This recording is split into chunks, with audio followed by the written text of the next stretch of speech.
C'était le 6 octobre 1955.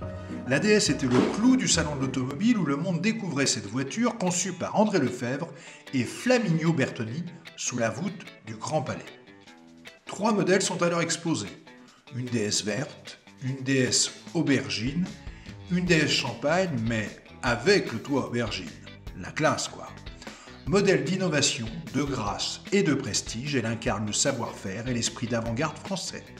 La voiture fait sensation et rentre tout de suite dans la cour des grands. Produite par Citroën de 1955 à 1975, son design reconnaissable entre tous lui a valu un immense succès commercial.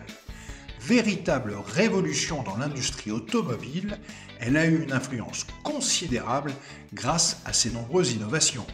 Direction assistée, frein à disque, climatisation et système de suspension hydropneumatique dont se souviendront des générations d'enfants. Incontournable des années 60-70 et de la période des 30 Glorieuses, la DS devient un symbole de modernité et de luxe à la française. Elle est d'abord adoptée par les cadres supérieurs et les notables, puis par les vedettes et enfin les élus de la République. Elle connaît d'ailleurs son heure de gloire avec le général de Gaulle, à qui elle sauve la vie le 22 août 62 lors de l'attentat du Petit Clamart. Une embuscade tendue au président lorsqu'un commando ouvre le feu sur la DS présidentielle. Le véhicule réussit à rouler, pneus crevés et criblé de 14 balles avant de déposer ses passagers en sécurité. Elle devient alors la voiture officielle des présidents français en transportant notamment Georges Pompidou, Valéry Giscard d'Estaing ou encore François Mitterrand dans leurs déplacements et cérémonies officielles.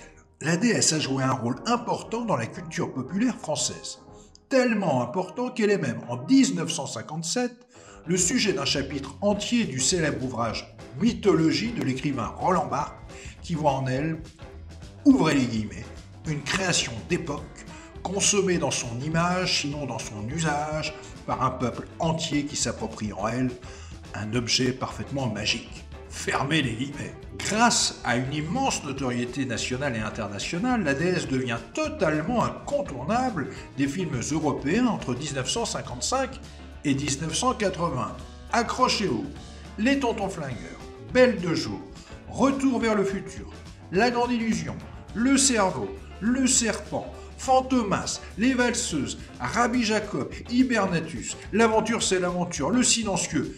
Ce n'est pas fini, Da Vinci Code, X-Men et tant d'autres.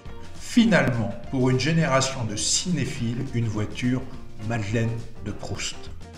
Associés à l'élégance et à la performance, les Américains s'en sont même servis de façon plus récente dans leur série, avec notamment Alerte à Malibu et Le Mentaliste où la DS est la voiture des personnages principaux incarnant force, pouvoir et exigence. Et même le milieu de la musique n'y coupe pas. Des DS apparaissent dans de nombreux clips allant de Tina Turner à Eros Ramazzotti, d'Eddie Mitchell à Marc Lavoine en passant par Katy Perry et Selena Gomez jusqu'à Nolwenn Leroy ou Manu Chao.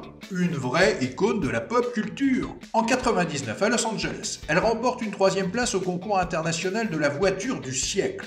Elle est même nommée, cette même année, plus belle voiture de tous les temps par le magazine britannique Classic and Sports. Preuve de sa renommée internationale, un Français du nom de Manuel Boileau a fait un voyage autour du monde dans une ambulance DS de 1971. 80 000 km à travers 38 pays. Un jour, dans la jungle laotienne, il découvre abandonnée et en mauvais état la DS Prestige qui appartenait au dernier roi du Laos. La voiture a ensuite été restaurée et exposée. Une voiture qui n'en finit pas de faire parler d'elle. Aussi sérieuse que déjantée, elle multiplie les options esthétiques et aborde des styles, des tailles et des couleurs complètement différents. La break, la mille-pattes, la chaperon, la Vernagallo, la Reactor, une star de la mode. Voiture inoubliable, 1600 DS venues de toute l'Europe ont circulé dans Paris en 2005 lors du 50e anniversaire de son lancement. La marque DS est aujourd'hui présente dans de nombreux pays à travers le monde et continue de se développer. Mythique et incontournable, il existe plusieurs projets de réplique et de réédition avec notamment l'ambition de créer des moteurs électriques pour rendre hommage à cette voiture tout en respectant l'environnement. Une icône d'hier, d'aujourd'hui. et de demain, ne le répétez pas, mon Dieu, ce qu'on a hâte. On se voit bientôt au prochain épisode.